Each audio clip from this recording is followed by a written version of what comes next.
هو ليه البنك المركزي بيطرح أذون خزانة كتير الفترة دي؟ وإيه حكاية الأذون اللي طرحها جديدة اللي قيمتها 34 مليار جنيه؟ وهل فعلا سعر الفايدة على الأذون وأدوات الدين زادوا وبقى أكبر من الشهادات؟ ولو أنت معاك قرشين الأفضل تشتري بيهم أذون وسندات ولا تجيب شهادة؟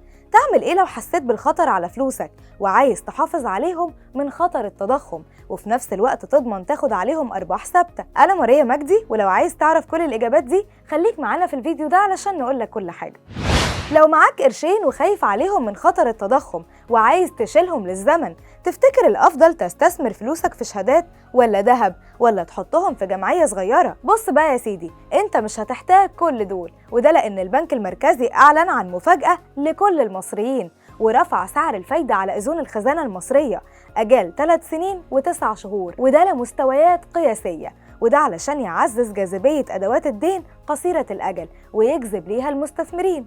وطرح المركزي أذون خزانة جديدة بقيمة 34 مليار جنيه، واللي كانت فيها أذون لمدة 3 شهور بقيمة 13 مليار جنيه و21 مليار جنيه أذون لمدة 9 شهور. ولو انت متابع الطروحات اللي بيقوم بيها البنك المركزي في الفترة الأخيرة لأذون الخزانة، فهتاخد بالك إنها اتغيرت بشكل كبير خلال الأسابيع اللي فاتت، وده علشان تقدر تواكب طرح شهادات 25% اللي وقفت في نهاية شهر يناير اللي فات. ووقتها الناس كانت محتارة وكانت بتفكر يا ترى نشتري الشهادات ولا السندات التابعة لخزانة الدولة. ولو انت بتسأل ليه البنك المركزي بيطرح أذون خزانة دلوقتي بعد ما الشهادات دي وقفت خلاص، فمن المعروف ان دي أدوات جديدة بتساعد بيها الحكومة انها تسدد بيها الموازنة العامة للدولة، وده لأن الحكومة عندها ميزانية فيها إيرادات ومصروفات، ولما بيكون في عجز في الإيرادات بتلجأ وزارة المالية للبنك المركزي، واللي بيبدأ يعلن عن بيع منتجات جديدة تحت مسمى أدوات الدين، ودي عبارة عن سندات وأذون خزانة، ولما بتتباع بتقدر الحكومة تاخد فلوس من البنك والمستثمرين في مقابل إنها تتحمل سعر الفايدة على المنتجات دي، وطبعا تسدد الالتزامات اللي عليها من مرتبات وخلافه. لكن خلي بالك الأذون دي ممكن تكون بالجنيه أو أي عملة تانية زي الدولار، وده اللي عمله دلوقتي البنك المركزي لما طرح أذون خزانة ب 34 مليار دولار، ورفع البنك المركزي لسعر الفايدة ل 22.100%. ده رقم مش قليل خالص على فكرة، لأن آخر طرح لأذون خزانة البنك المركزي كان سعر الفايدة 21.97% بس.